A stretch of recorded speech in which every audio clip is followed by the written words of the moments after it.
Good afternoon, everyone. I hope you're well. My name is Amy Johnson. I'm the Vice Chancellor for Student Affairs here at Carolina, and welcome to today's mental health seminar for October 2024, which is Sleep and Serenity, Sleep's Impact on Mental Health. We're so glad to have you with us today.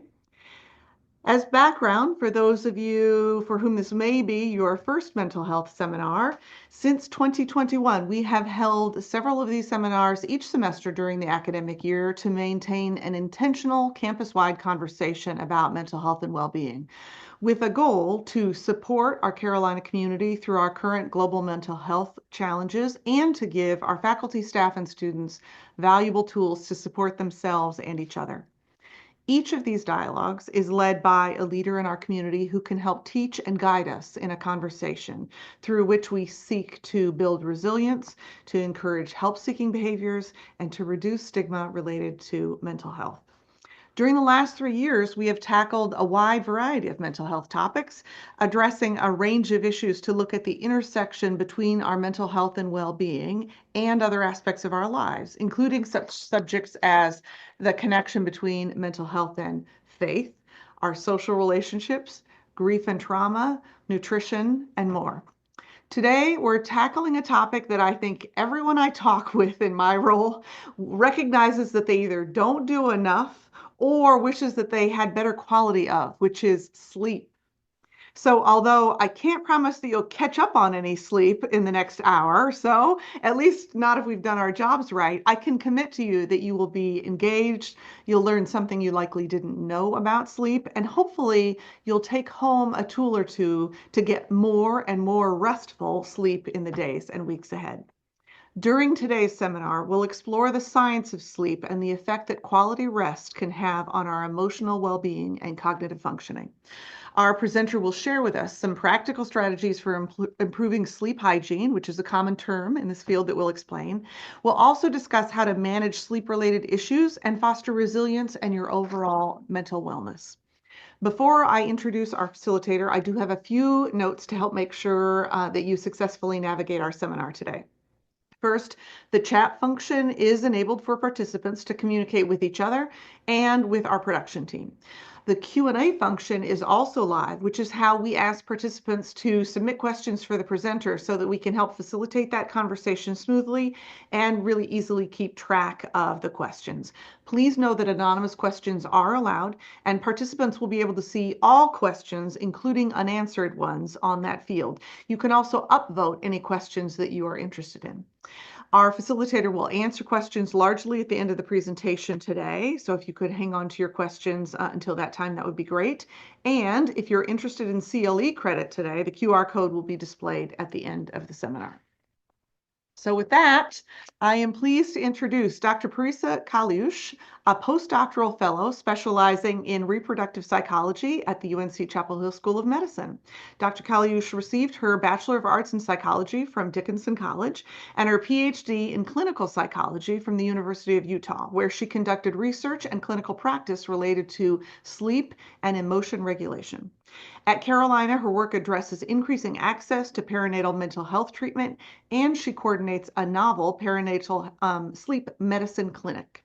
Additionally, and I don't know if she knew we were going to talk about this, she is the recent recipient of a 2024 American Psychological Foundation Visionary Grant, grants which are given to seed innovation through supporting research, education, and intervention projects and programs that use psychology to solve social problems. Parisa, we greatly appreciate your willingness to lead us in this discussion today and look forward to your conversation. So with that, I will turn the program over to you. Thanks so much for being here today. Wonderful. Thank you so much. And no, I did not know you were going to mention my APF grant. Congratulations. Thank you very much. One of those things where you apply because you're passionate and you're excited, and then you get it and you're like, oh, I need to do it now. So that's the stage I'm in. But it really is, it's so exciting to be here with you all. And I'm going to share my screen and just dive right in. So bear with me for just one moment. Get this. Slides. And here we are. So I'm going to move things around And like Amy shared with everyone, I really look forward to answering your questions at the end. There will be parts of today's presentation where I'll prompt you if you're willing to contribute your thoughts and ideas in the chat. And so I'll try to monitor that during those parts of the presentation. To get us started, like Amy said, my name is Parisa Kaliush. I'm a postdoctoral fellow in the Center for Women's Mood Disorders, School of Medicine, Department of Psychiatry. And I really more so stumbled into sleep research and clinical practice through my primary passion for suicide prevention and working with individuals and families during pregnancy and postpartum, a time during which sleep can become quite topsy-turvy. And just over the years through my work, time and time again, sleep kept coming up as a prominent theme. I think it's quite challenging to find someone who is experiencing a lot of suffering, emotionally suffering in their lives around them. It's hard to find someone who's going through all of that and sleeping really well. So I have stumbled into sleep and I'm in love with it now. And I am by no means an expert, but I do hope that everyone can glean at least something from this presentation that feels useful to you and thought-provoking. Before we get started, it would be nice if my slides would advance. There we go. I'm going to do this with you. I imagine everyone joining today is incredibly busy, bouncing from one meeting to another. And this is something that I've been trying to do more so myself, is at the start of each new meeting, each new task, just take a moment to settle in. So I invite you to do that with me for just a minute. Find a comfortable position, if that's seated, if that's standing. Set aside distractions if possible, like your phone. I'm flipping mine over right now. If you feel comfortable, you're welcome to rest or close your eyes. I have here as well to practice willing hands. In therapy, we refer to willing hands as resting your palms facing upwards. That can help us feel more open to our present moment, our present task ahead. And just bring your attention to your breath as you inhale and exhale, not forcing your breath to be anything other than what it is right now. Just bringing your attention to it.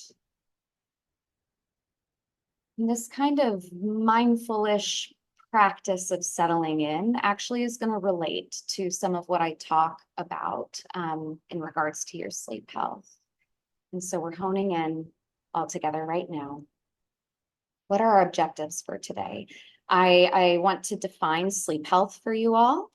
I want to describe in part what happens during sleep, just briefly, touching the surface. Discuss connections between sleep and mental health, that being the main topic of interest, it sounds like. But my favorite part of this presentation, and what I hope to spend the most time on, is talking about feasible strategies to begin improving your sleep health.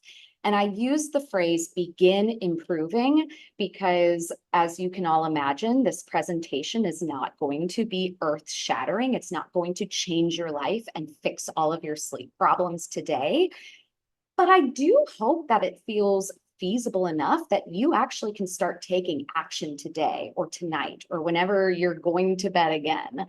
That is my hope for you. What is sleep health?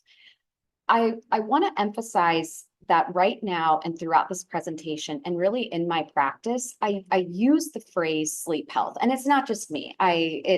People in this field use the phrase sleep health to emphasize the multidimensional nature of sleep, which I'll break down in just a moment.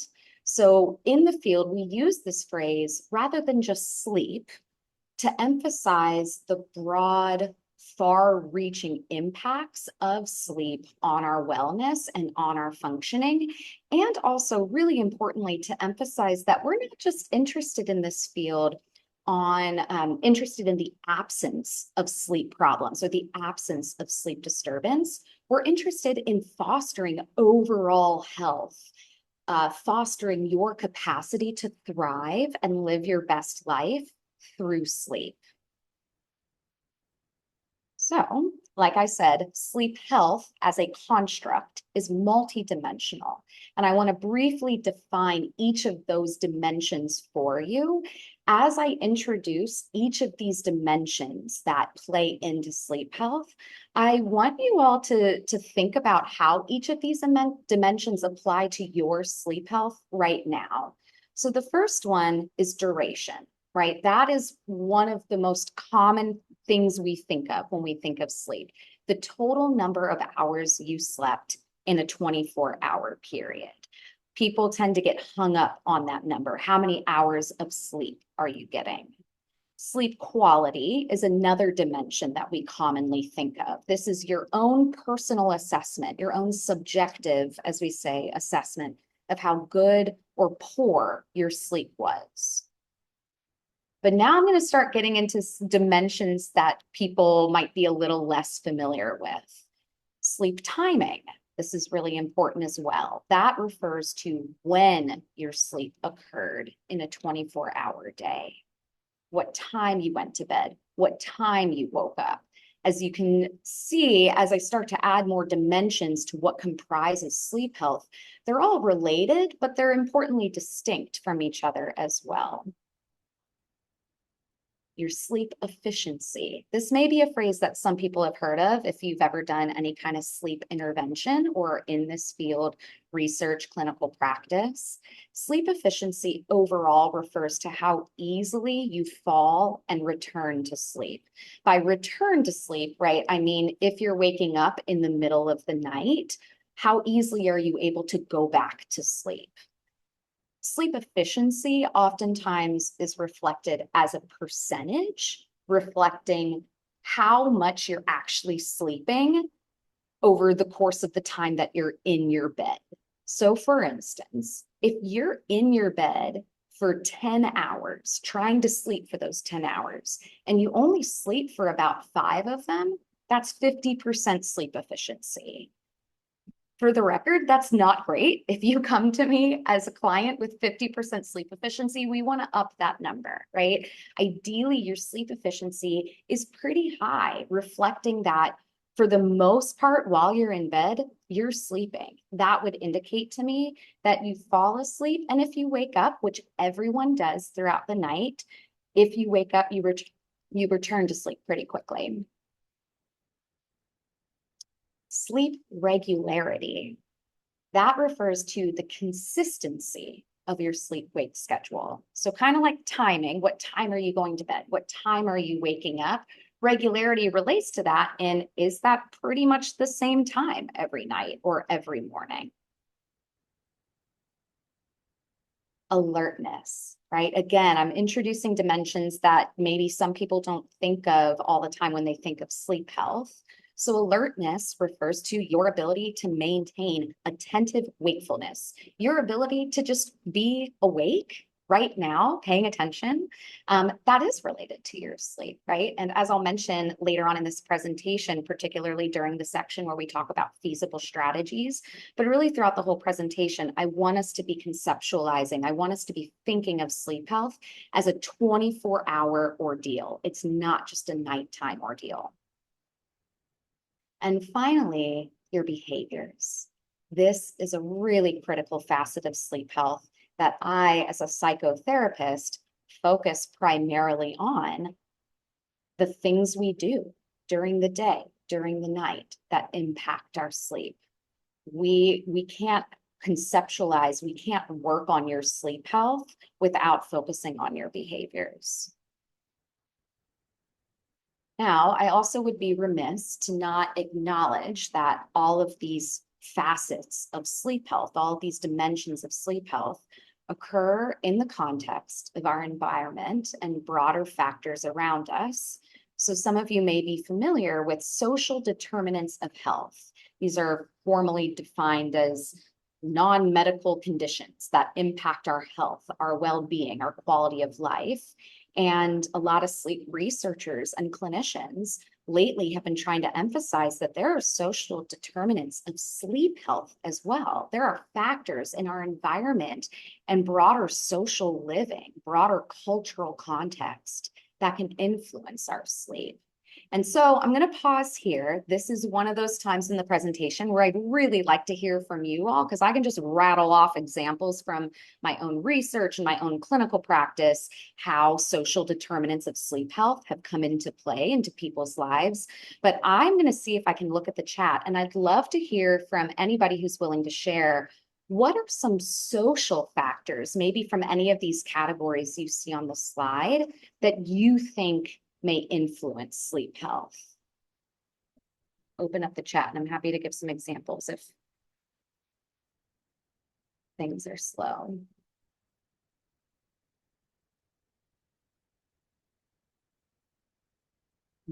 Neighborhood noise.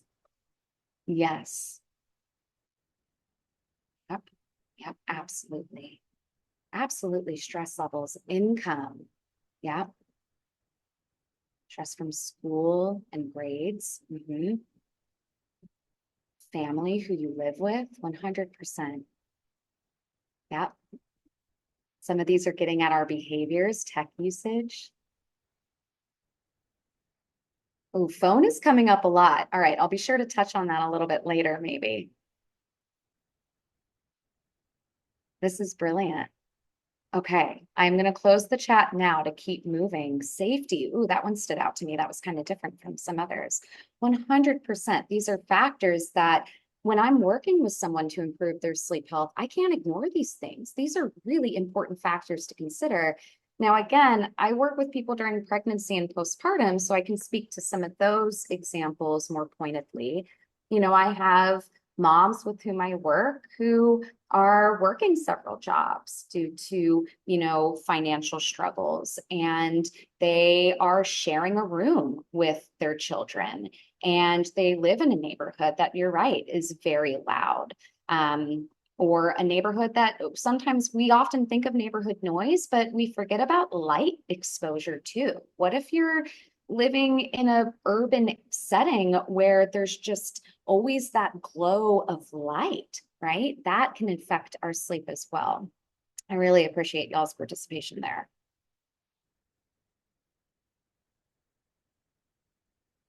So what happens during sleep now that we've defined sleep health? And I want to pause here too and acknowledge that I did not just take time to go into the stages of sleep and, you know, sleep waves and things like that, because those are things that honestly you can Google. Everyone's talking about sleep stages. But I really hope that from this presentation, you all can glean some of these more macro level factors that oftentimes get neglected when we talk about sleep health and sleep hygiene. So with that being said, what happens during sleep? Understanding over the next few slides what's going on in our brains and our bodies during sleep is going to segue right into why sleep is important for our mental health. I open with this quote that I found quite compelling when I first read this paper that I have cited at the bottom of the slide. Sleep is a non-negotiable biological state required for the maintenance of human life. Our need for sleep parallels those for air, food, and water. So, to be clear, right, our behaviors impact our sleep, but sleep itself is not a volitional behavior. We cannot just choose to sleep. We have to sleep. We can choose to eat. Even if you're hungry, you can force yourself to not eat. That is not the same for sleep. You know, the longer you go without sleep, the more your body will find a way to get it, even against your will. And I say that because I really just want to emphasize over and over again the importance of sleep for our core functioning and human life. Sometimes you'll hear clinicians or researchers talk about sleep as a, quote, pillar of health. I and others like Dr. Michael Grandner, who authored this paper, would counter with sleep not being a pillar of health, but the foundation upon which all of our pillars of health rest. So yes, we're a little biased towards sleep health. I want to break down in brief the brain anatomy of sleep. There's so many structures in your brain that work towards your sleep-wake functioning. And I'm just going to highlight a few key players here, starting with the hypothalamus. The hypothalamus in the brain, for those in the audience right now who find this stuff really interesting, now's your time to pay attention and get really excited. The hypothalamus in the brain kind of acts like the control center for sleep and wakefulness. And within the hypothalamus, we have something called the suprachiasmatic nucleus, or abbreviated as SCN. The SCN, the suprachiasmatic nucleus, is another key player here that responds to light exposure outside of you, light exposure that gets through your eyes. And that's what helps match your sleep-wake rhythm to the light and dark cycles outside of you. The brainstem is a part of your brain that facilitates that transition back and forth between sleep and wake. And the brainstem also sends signals to your body to relax your muscles so that we don't act out our dreams during rapid eye movement sleep or REM sleep.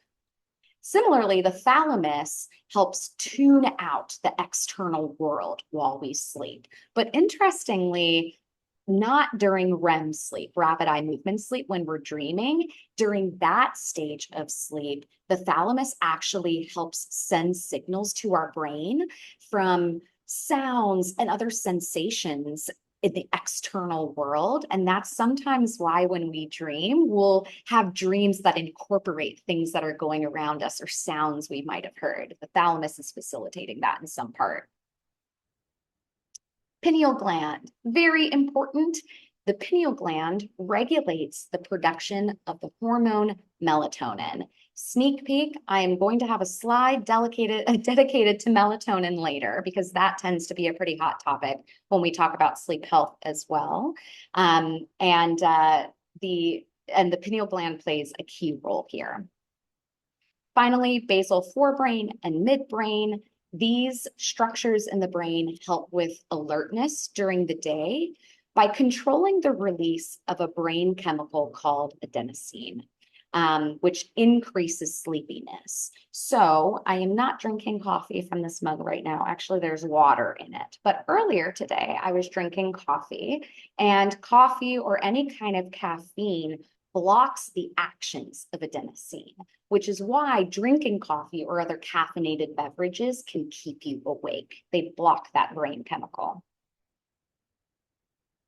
So all these brain structures and many others act in concert to help regulate your sleep-wake homeostasis and facilitate rest and restoration.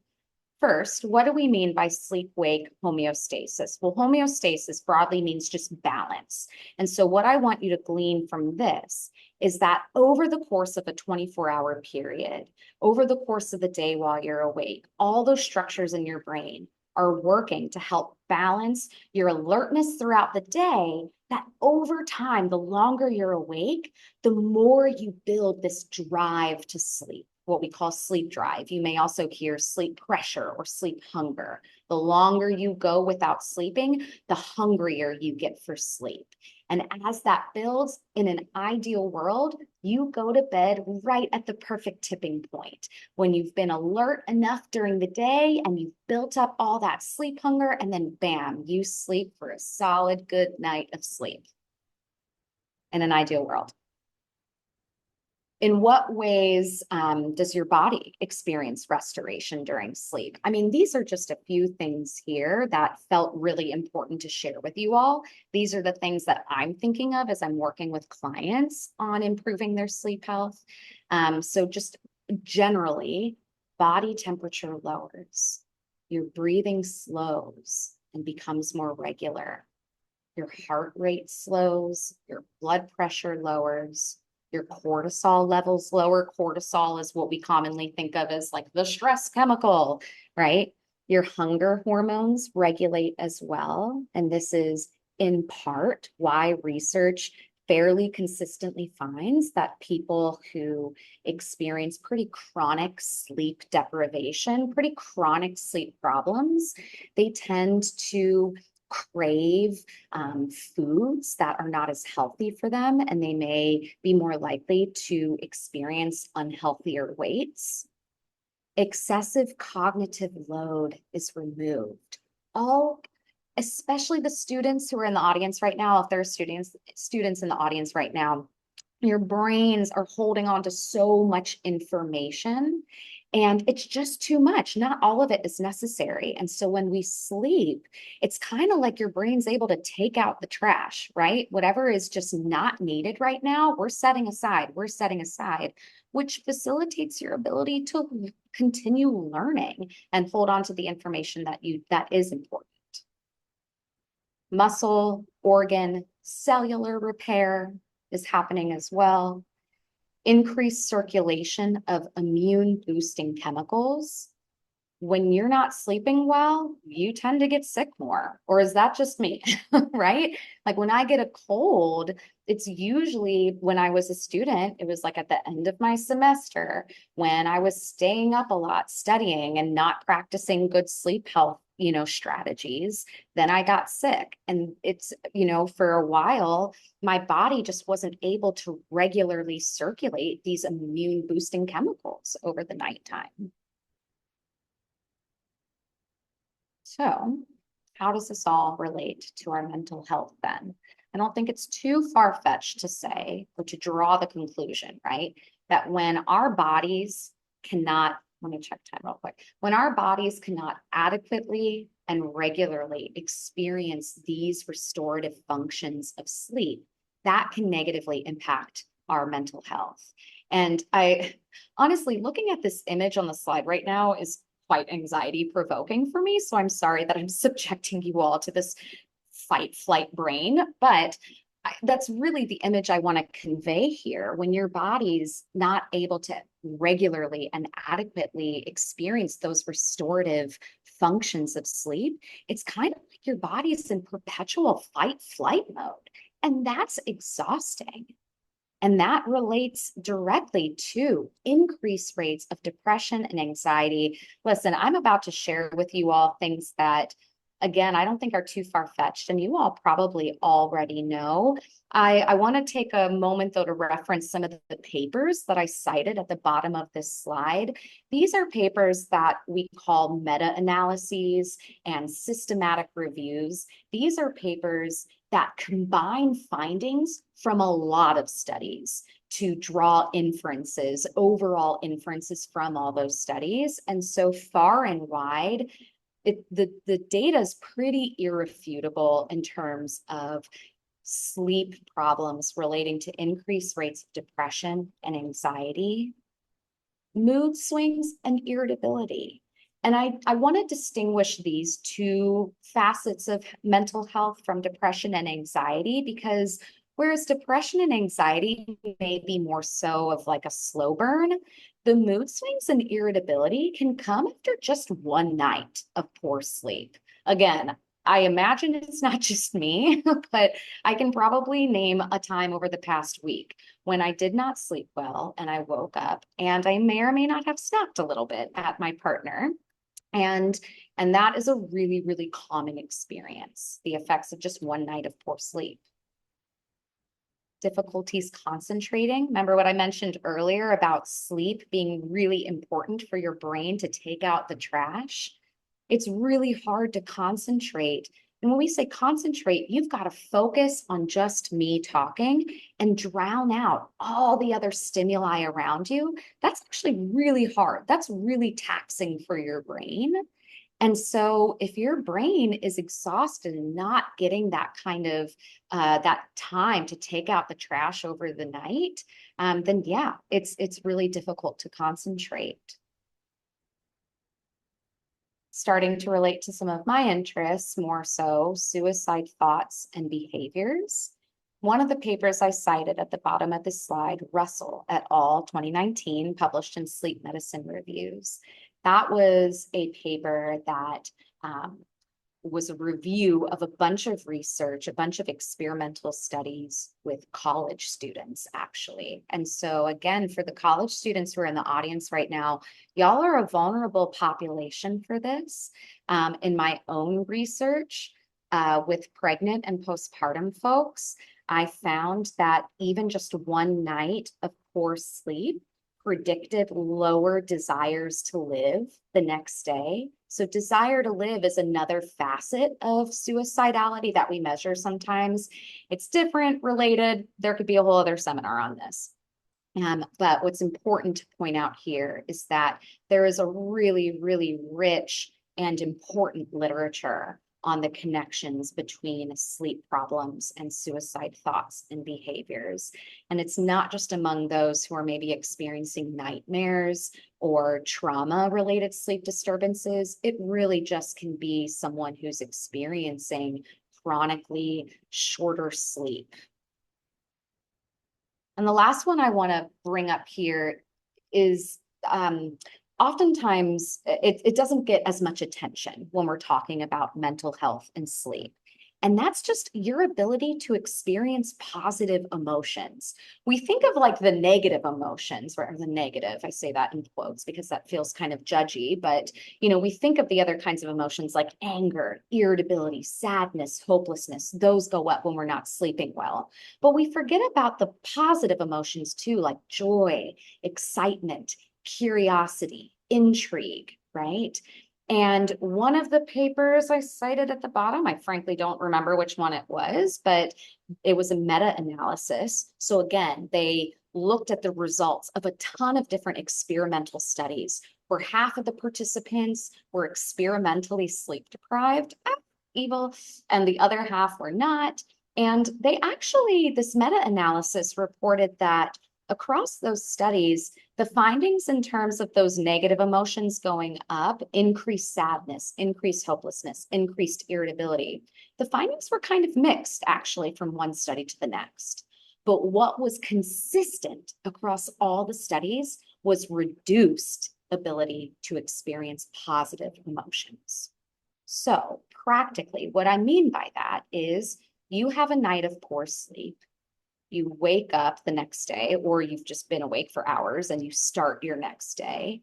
It's not necessarily the case that you're going to be more irritable, more angry, more sad, more hopeless that day. But it probably is quite likely that you don't experience as much joy, as much humor. You may not laugh as deeply when you're with your friends. And as you can imagine, over time, that really can facilitate the onset of depression. A really core facet of depression is loss of interest in the things that were once pleasurable or enjoyable to you.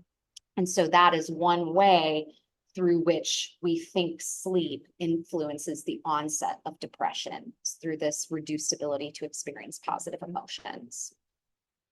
And so what I want you to glean from this slide is that our mental health is influenced by our abilities to process information around us, decipher the emotions that we then feel after processing that information, and then make informed decisions, informed choices about how to respond to those emotions, right?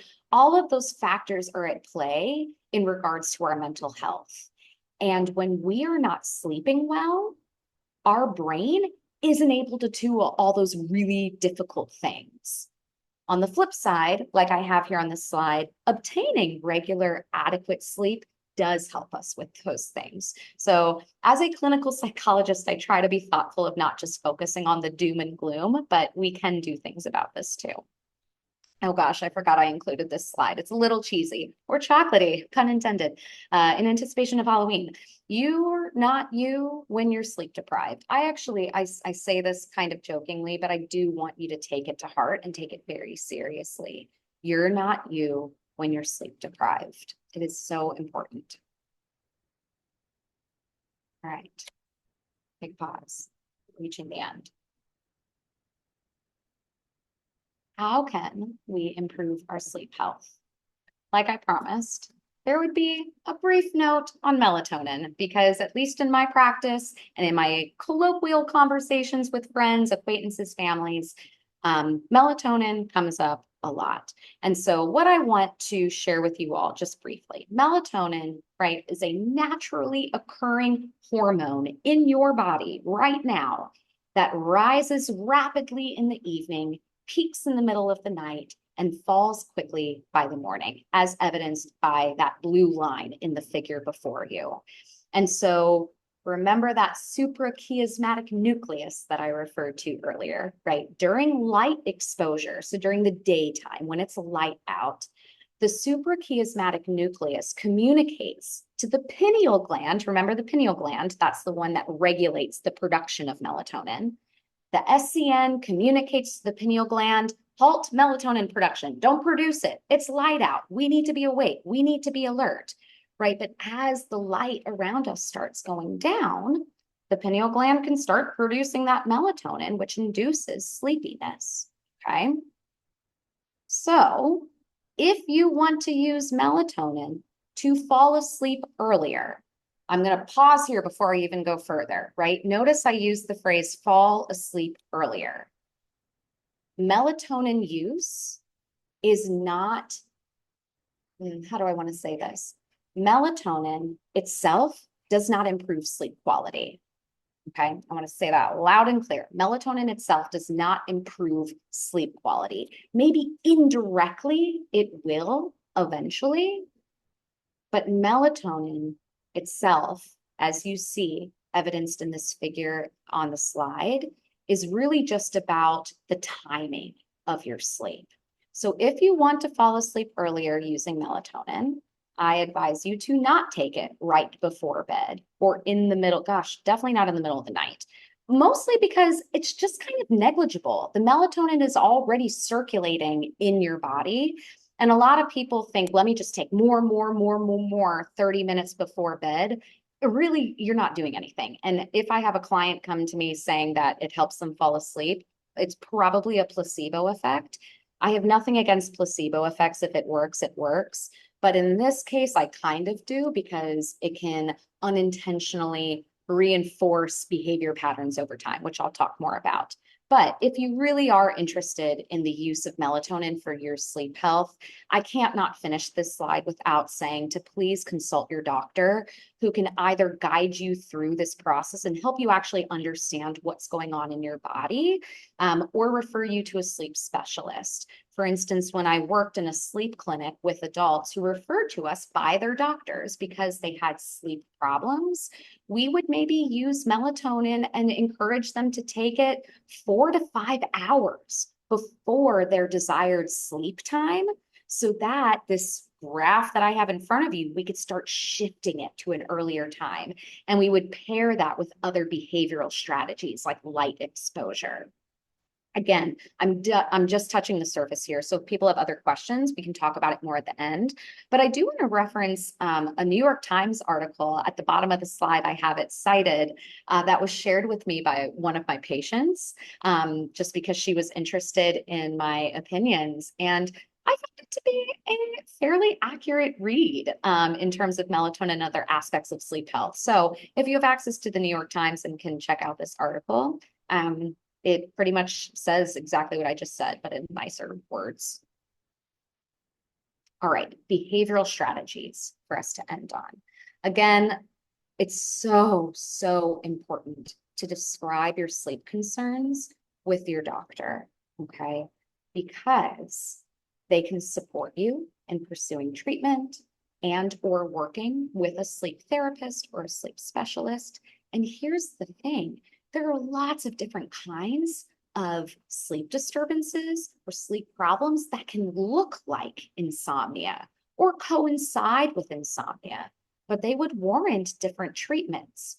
For instance, if I have someone coming to me saying that they have insomnia, and after talking to them a little more, maybe having them complete, daily sleep diaries so that we can track their sleep. Maybe I'll even have them wear, a watch to, everyone has it now, like an Apple Watch or something that can track your sleep.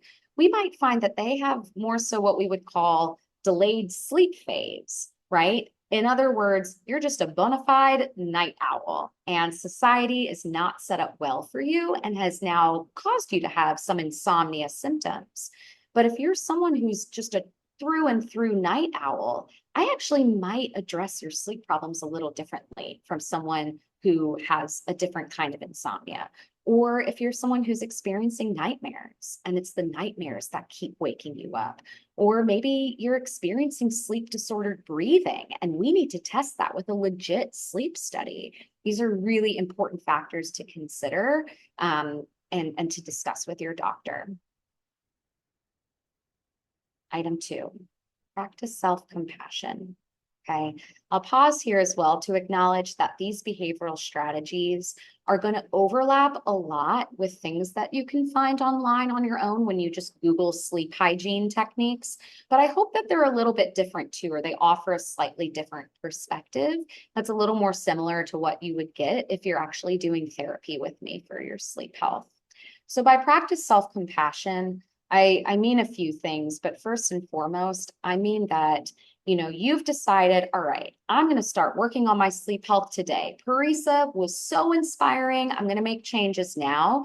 The next thing I want you to do is set aside any rigid expectations or overly specific goals about what your sleep should look like or how many hours each night you should sleep. Sleep cannot be forced. In fact, it tends to worsen when we think about it too much, which is also referenced in that New York Times article. And so in the work that I do with my insomnia clients, we actually practice a lot of acceptance-based strategies to kind of relieve ourselves of the anticipatory anxiety or the pressure we put on ourselves to sleep a certain way that can help build compassion. And that last word, patience. That's really important here. Listen, if you want to take a sleep medication and just be knocked out for the night, you can do that, right? That'll get you to sleep pretty quick. But if we're talking about sleep health, your long-term commitment to this broader facet of your health, that takes time and it takes patience. Be patient, be compassionate with yourself, and strive for consistency as best you can. And so here's where I'm getting a little more concrete with behavioral strategies. If you take anything from this presentation, listen now, wind down routine and wake time routine. Those are key behavioral strategies. The wind down routine, about 30 to 60 minutes before bedtime, is so important to cue your brain and your body for sleep. When I work with new moms, that is really important for their infants, for their toddlers, right? For their children. And for some reason, at some point, when we get towards adulthood, we just stop focusing on the importance of a wind down routine or a bedtime routine, synonymous. I say wind down routine, but it's the same thing. We somehow lost sight in our adulthood of the importance of cueing your brain and your body for sleep. With a wake time routine, this doesn't necessarily get thrown out the window. This just isn't even thought of sometimes. But actually, when I'm working with people who have nighttime sleep problems, we focus almost exclusively on their wake time, having a consistent wake time, because having a consistent wake time and a routine when you wake up is really like the pulse, setting the pulse for your body's internal rhythm, and has such important benefits for your sleep health over time. So if people have questions about wake time routine, I would love to talk about that more at the end too. But what I'll highlight right now is that there are a couple key things that I encourage you all to start incorporating into your wake time routine. First of all, establishing a consistent wake time, okay? You can have some wiggle room like on the weekends or your non-work days. And by wiggle room, I mean like within an hour of your typical wake time. So if you normally wake up at 7 a.m. for classes, the weekends, you can sleep in until 8. You're welcome. I'm being kind, okay? But when you wake up, drinking water, light physical movement like stretching, going for a walk, right? That's when I walk my dog. That's kind of my light physical movement in the morning. And light exposure, which is tough with it being dark in the morning. And so I am not saying you have to do this, but I will share personally. And my partner finally made the decision to invest in a light-based alarm clock. Here I've been telling my clients to do that for years and hadn't actually done it myself. And lo and behold, practice what you preach. I am obsessed with this light alarm clock, waking up essentially to a light versus an alarm sound. I really do feel so much more alert when I'm getting up in the morning. So those are really important facets to your wake time routine. Number 4, strengthening your bed equals sleep association, okay? Over time, we want your body to be cued to sleep when it's in the bed. Your body just automatically understands, oh, bed equals sleep. And sex. Use your bed only for sleep and sex. One day I'm going to make that a bumper sticker if it's not already a bumper sticker, okay? So this is kind of getting at that dimension of sleep efficiency that I mentioned at the beginning of the presentation. We do not want to be spending excess time awake in bed. As a student, undergraduate student, I remember using my bed to study sometimes because that was kind of like the only cozy space I could find. And I wish I had known, I wish someone had told me then how ineffective that is for my bed equals sleep association. Our brains are pretty rapid at associating things with how we feel and how we behave. I'm going to digress and give a real quick example. I played soccer in college and we would run our fitness tests at preseason on a track. And I'm not going to say how many years this has been, 15 years, I guess, later. If you put me on a track, my heart rate shoots up, my stomach flips. I feel like I have to gear up for a fitness test. That's how strong the association is for me when I see a track. I want you to have that kind of association with your bed for sleep. Okay, we want to make that really strong. Finally, remember that sleep health is a 24-hour commitment. Sleep health is a 24-hour ordeal. The things we do while we're awake, they influence our sleep, such as if we're busy, going, we can't expect ourselves to just turn off our brain at bedtime. That's nearly impossible for anyone. So one strategy that I encourage you all to work on and that I work on with my clients is practicing daily mindfulness. So at the beginning of the presentation, when I invited us all to just take a moment, settle in, bring your attention just to your breath for a moment, set aside distractions, doing that a little bit every day throughout the day, what you're doing is you're increasing your ability, you're honing your ability to be able to choose how and where you direct your attention. And that's really important at the nighttime when you would like to be falling asleep, but your thoughts are bouncing all over the place. I want you to be better able to say, okay, that thought floated by like a cloud, and I'm going to just bring my attention back here, right? But it's a repeated process. It takes practice.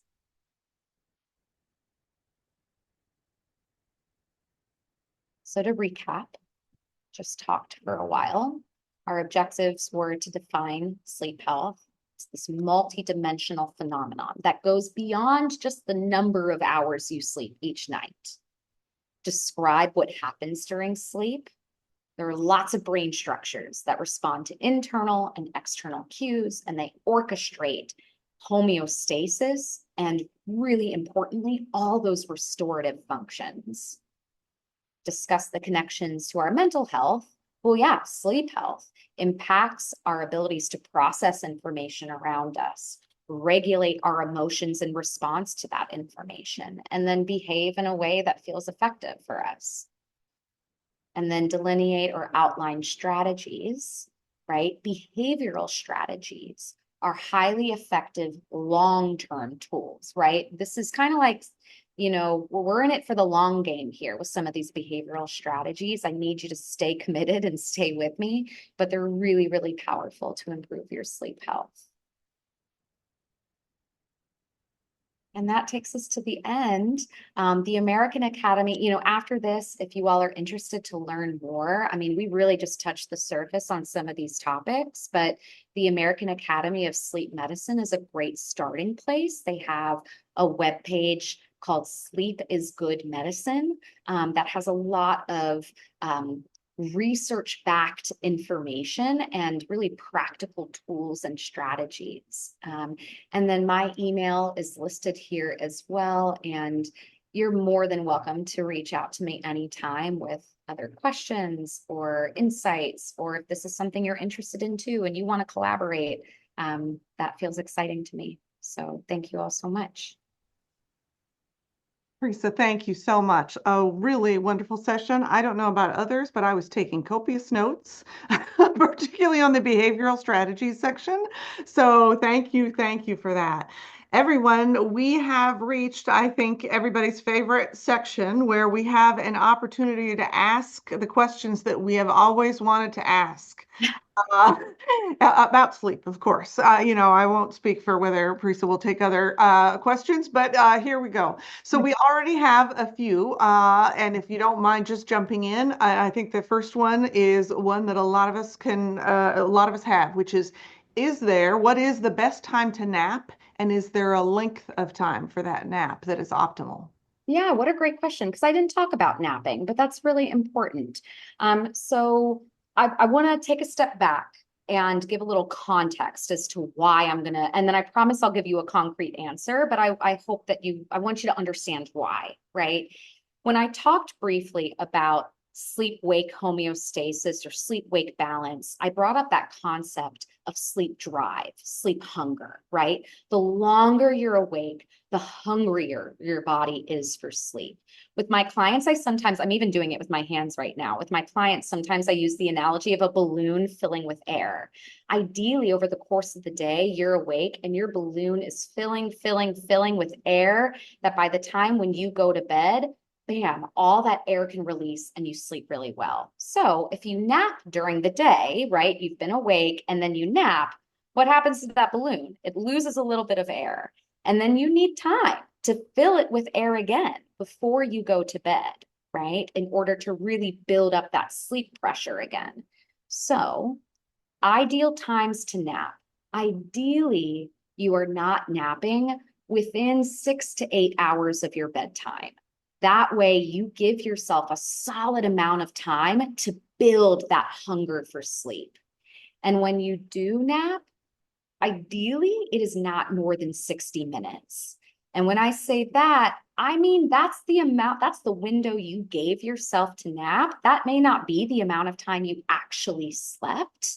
But that is when I'm working with my sleep clients, that's something I tend to be a more flexible therapist, but there's certain things I err a little more on the rigid side. And so that would be one of those things that I'd really encourage you all to stick to if possible. Good advice. Got it. An interesting question here. Could poor sleep hygiene contribute to nightmares? Is there research on? Oh, can poor sleep hygiene contribute to nightmares? I don't know. That's a great question. I don't know if I've ever thought of it in that order. Um, I oftentimes work with people who are experiencing nightmares, and that contributes to them having what we would call fragmented sleep. They just keep waking up, and it's hard to fall back asleep. But as I think through it, it could be the case that when you are not sleeping well, poor sleep hygiene, we'll say to use that phrase, that could contribute perhaps to experiences with nightmares if, because of not sleeping well, it's more challenging for you to process all of the emotions and other cognitive aspects that are associated with the content of your nightmares. And so I think there could certainly be an indirect path that way. And I strengthen my sentiment there, because if I'm working with someone who is experiencing nightmares and insomnia, there are interventions that we can do to directly intervene on the nightmares, but I don't always do that. Sometimes when I work with people who are experiencing insomnia and nightmares, we can just address the insomnia. And because we've built enough sleep pressure and built enough good, solid, consistent sleep, they're just not waking up from those dreams and they're not having as vivid nightmares anymore. So I like that question a lot. I like that line of thinking. I agreed. Interesting. So a question that I think many of us also resonate with, which is when should I stop looking at my phone before bed? Lots of discussion and interest, and I think many of us have read about the blue light and the impact. And talk to us a little bit about when we need to put the electronics away. All right, I'm going to give you the short answer. I want you all to put your electronics away at least 30 minutes before your bedtime.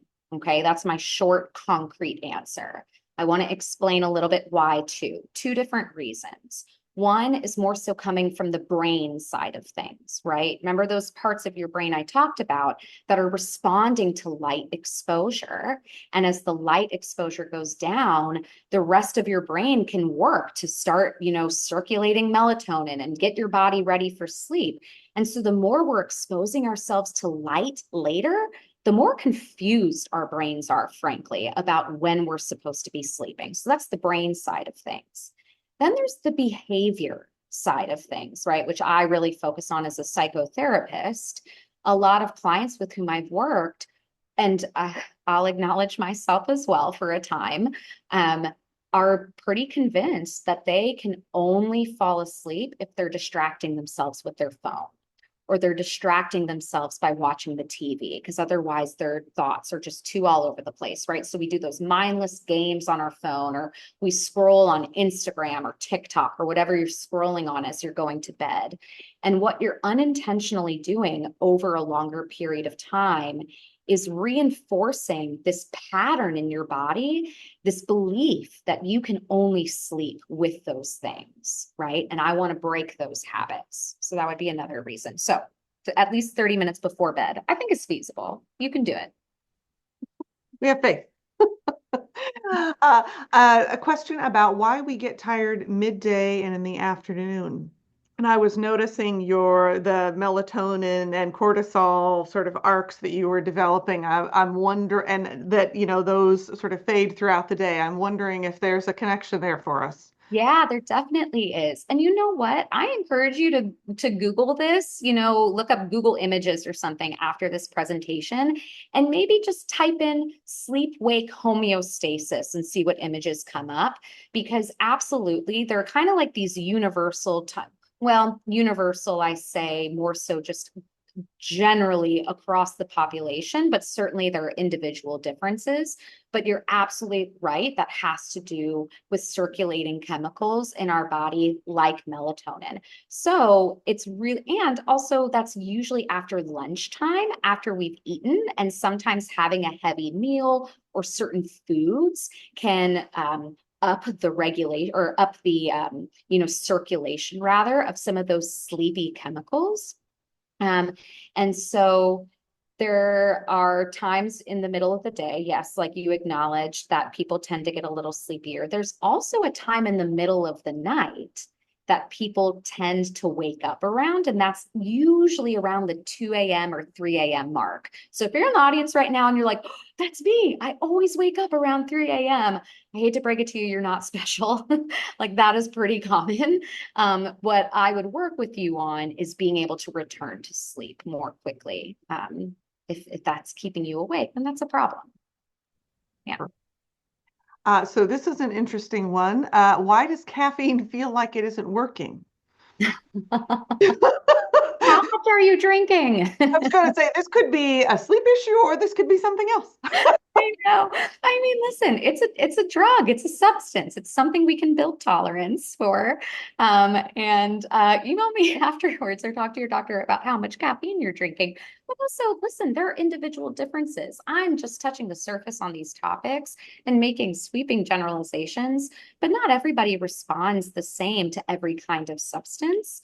And so if you are drinking caffeine to try to stay awake, to try to be alert, and it is not doing it for you, and you're someone in the audience right now who is just really fatigued and tired, and you feel like your sleep isn't restorative, there could be other factors at play too. As your doctor, as your therapist, I wouldn't even try to kick the caffeine from your schedule entirely and focus on other things to help you feel more alert. Yeah. It's a great one.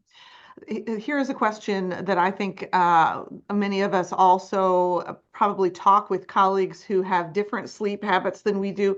And there's a debate that I have had with among some of my colleagues and friends about this. I'm curious to know. So the question is, how many hours should we be sleeping at night? Is 8 hours the standard? And indeed, I think we all have friends who say, all I need is 5 hours a night. That's all I need. Anything more than that, And I guess the question is it highly variable to a person? Certainly, I could understand there could be some variability, but is indeed 5 hours a night, if somebody says that's all they need, is that right? Are they just sleep deprived and have become accustomed? I mean, what? Possibly. So what I will say is that, again, sweeping generalization here, I'm assuming it's almost, if not solely, adults in the audience right now. And the ideal range of hours is 7 to 9. Okay. But you're absolutely correct in that there are individual differences there. We call that in science a normal distribution for those who are familiar, right? So most of the population may fall within that 7 to 9 range, but that means there are people on the tails who need more than 9, who really don't need, up to 7. Once you start getting to the I only need 5 hours, those people may be who we call short sleepers. That is a legitimate term. You can look that up. There's a lot at the University of Utah, I collaborated with someone, Dr. Paula Williams, and her team, and they focus a lot on short sleepers. They're fascinated by the short sleepers out there, as am I.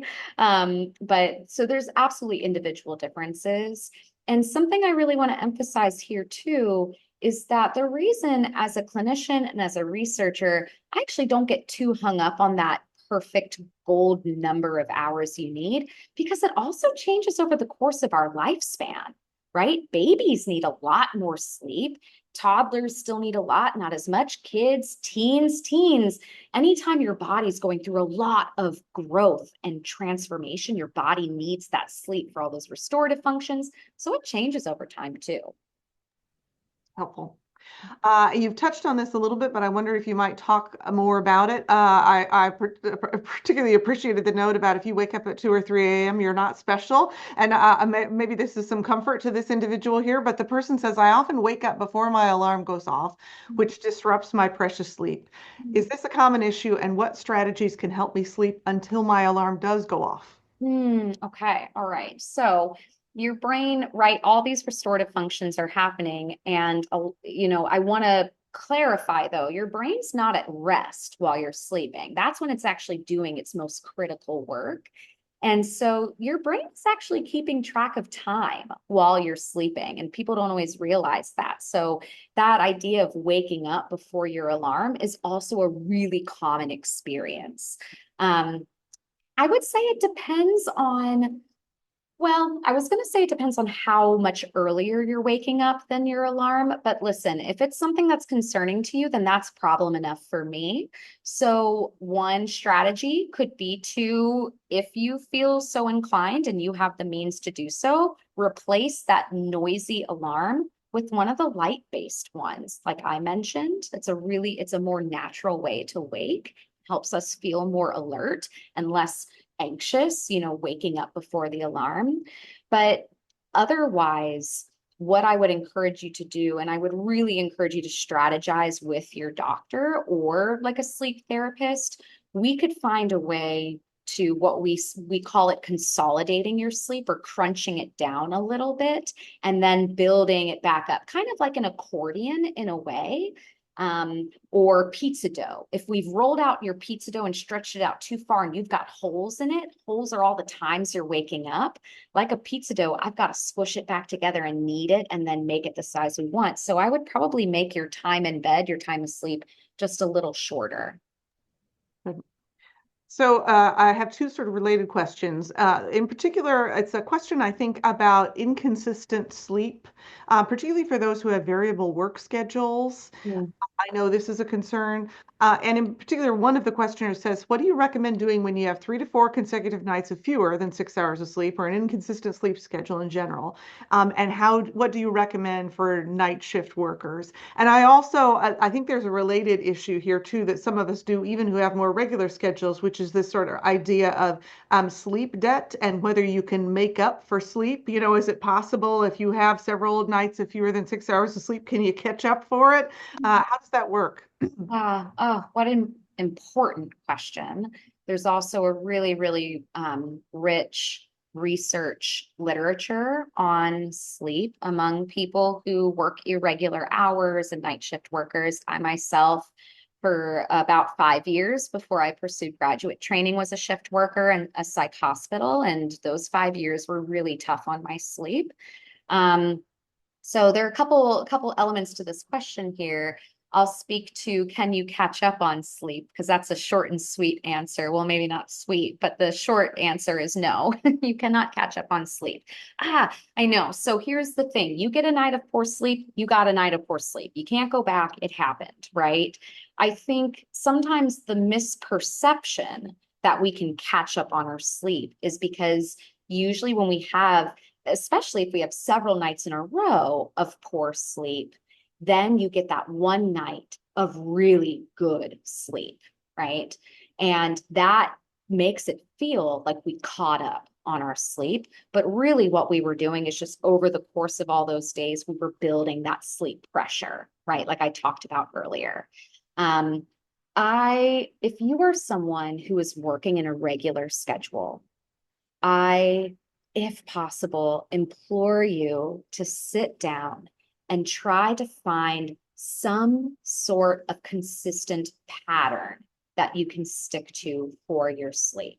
Regardless of when that sleep is going to happen, what I want you to focus on is having a consistent wind down routine, right? I'm not calling it a nighttime routine because you may not be sleeping during the nighttime. Sometimes when I work night shift, I would sleep during the day, but you still need to give yourself 30 to 60 minutes to wind down for sleep. And you still need a routine to help increase your alertness when you wake up. So when I'm working with new moms who have babies with really, I mean, babies have no sense of night, day, whatever. They only have a sense of when they're hungry to, and they need to feed, and then they wake up and cry. So I'm definitely used to working with people with irregular sleep schedules, and it's still doable. It just takes a little more work on the front end to kind of plan out. All right, this is when I'll get off work. I want to make sure I give myself 30 to 60 minutes to wind down, which means I'll go to bed here. I want to give myself this much time to sleep. Then I'll do this when I wake up. It just takes a little more planning, which I'm happy to help anybody with for your doctor. Yeah. Appreciate that. So, in addition to all the good behavioral strategies that you've shared and the things that can help folks with a wind down and a wake up routine, one of the things that I have observed and talk with students often about in my work is some partnered strategies that I wonder if you might address your perspective on, which are things like exercise and nutrition and how those might be good partners in developing, a good solid sort of sleep hygiene strategies. And in particular, there is a question in the Q&A about are there specific foods that one can eat to have better sleep? And maybe as a related, what is your perspective on sleep herbal teas? Do those work? So, Oh, set of questions. yeah. Okay. I will always be a proponent for exercise. I mean, just as a psychotherapist, that is one of the first things, in addition to sleep, that I am assessing with my clients and figuring out how can we incorporate some sort of physical activity into your daily routine. And, like I said, pairing activity, physical activity with sleep, I touched on it, in terms of the wake time routine, right? That physical activity, taking your dog for a walk, doing some light stretching or yoga, right? That is so, so powerful for helping you over time to be more alert during the day. If we're exercising regularly too, that is doing wonders for our body to then help us sleep more solidly at night. I think what's important there is some people, for a lot of reasons, maybe scheduling limitations, they can't exercise until later at night, right before bed. And that's something I wouldn't necessarily encourage. Again, I try to be flexible as a therapist with real life and all the factors at play. But ideally, you're exercising maybe before dinner time. And then you have, oh, and I guess that's a good segue to talk about food, right? Absolutely. Now, I am not a nutritionist or dietitian, and this is not my area of research. So I can tell you when I eat turkey at Thanksgiving, it makes me sleepy. So I can tell you that one, or milk. But what I will say is that in general, high protein foods are things that I talk about with my pregnant and postpartum patients who are, especially during pregnancy, are waking up in the middle of the night feeling really hungry. Maybe that's when you have a spoonful of peanut butter, right? That is my go-to snack if I'm feeling hungry before bedtime. I want you snacking on something that's going to keep you full through the night, but not be so heavy that it actually can unintentionally disrupt your sleep. Very helpful. Thank you so much. Well, as a reminder, we end today's session at 4:45. Clearly, we could have gone probably another hour, given all the questions. No lack of interest in your session today, Parisa. And so I thank you so, so much for being with us today. Let's give her a virtual, real round of applause. Appreciate all of your advice and counsel today. Thank you so much for being with us. We will provide, as we always do, some of the additional resources, and certainly for those folks who we didn't have an opportunity to get to your questions today, see if we can maybe add some of those onto the Heals Care Network. A reminder, care.unc.edu is a great go-to resource for sort of general connection to all of our cross-campus resources related to mental health and well-being. And certainly that too is where we will promote our upcoming spring mental health seminars. This is the last one of this term, and great that we ended it on such a high note. Thank you so much to everyone, and certainly to our facilitator today. I also would like to thank Kathy Dang and Sarah Stallman for our behind the scenes work to make this look so seamless. As always, appreciate all of your good work, and thanks to you for being with us. I know that we have already provided our CLE QE code up, QR code, excuse me. So if for whatever reason you didn't get, oh, there it is again. Perfect. Glad to see that. Thank you, everyone. And I hope you have a wonderful rest of the day. I am wishing everyone good sleep tonight. Thank you again to Dr. Kaliush. Appreciate you so much. Take good care. We'll look forward to seeing you at our next seminar. Be well. Thank you, everyone.